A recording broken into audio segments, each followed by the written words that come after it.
So, how good is DJ Turner? Let's talk about it. And the question is, how good is he?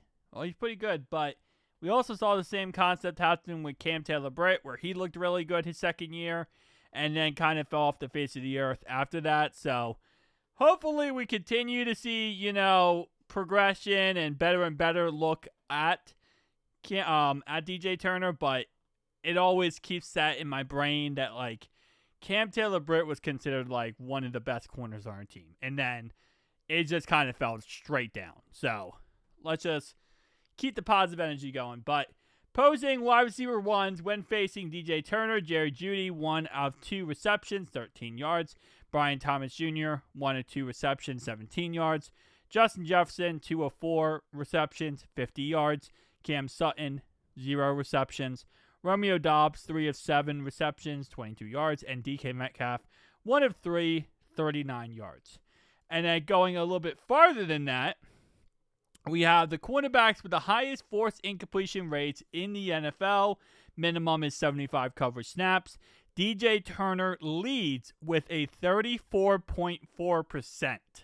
So, yeah.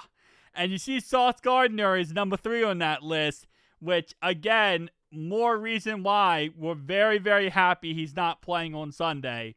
Because without him on Sunday, completely changes the ball game 1,000%. Not having Sauce Gardner out there means Jamar Chase and T. Higgins are going to eat. Because the other cornerback they have on their team is a guy named Brandon Stevens. You might have heard that name before because he used to be a Raven. And now he is a Jet. And he is not good. So, with that being said, expect a really good game for Joe Flacco and the Cincinnati Bengals. But on the other side, though, we got Montonic Brown. I'm probably going to butcher these names, just saying. 30%. It goes all the way down to 21.7%. Now, sadly, I can't really look up Cam Taylor-Britt's stats on this category because he really hasn't played that much this year. When he has played, he got benched. When he's not playing, because he got benched, he's not putting up any stats. But we had that one game a couple weeks ago. We had 5 snaps, and then he got benched. So his numbers are all messed up. So it is what it is at the end of the day. It sucks, man. It really does. But that's what I've said. If Logan Wilson wants to be traded, trade for a cornerback, a safety, or an edge rusher. One of the 3. And I really am not against the idea of just trading for a cornerback outright and just saying, hey, you know what? We're going to go out there. We're going to get someone who we feel like can be a starting caliber corner. Yeah, we're not going to go out there and get the best corner in the league, obviously. You're not going to trade Logan Wilson for the best. But you probably could still get a pretty serviceable cornerback, too, for Logan Wilson. Maybe throw in a draft pick, like a 6th-round draft pick or something. And you can walk away with a pretty decent secondary. Like, again, DJ Turner this year, I'm not trying to jinx him in any way, because obviously it is what it is with Cam Taylor-Britt. But I want to see him continue to get better, but it's also nice to have another corner who maybe isn't as good as him, but can get the job done. We do have Dax Hill. Yes. We also do have, I haven't talked about him much this. Fig Newton, we have not talked about much this year so far. It's been kind of quiet. But we also got Fig Newton, who really isn't an outside guy. He's more of a nickel guy. He's more of a physical slot corner.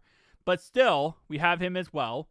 But to get another outside corner who can really shut down his whole entire side really would be nice. So we'll see what the Bengals do. If they're going to trade him, Logan Wilson, that is, they're not going to do it until next week anyway.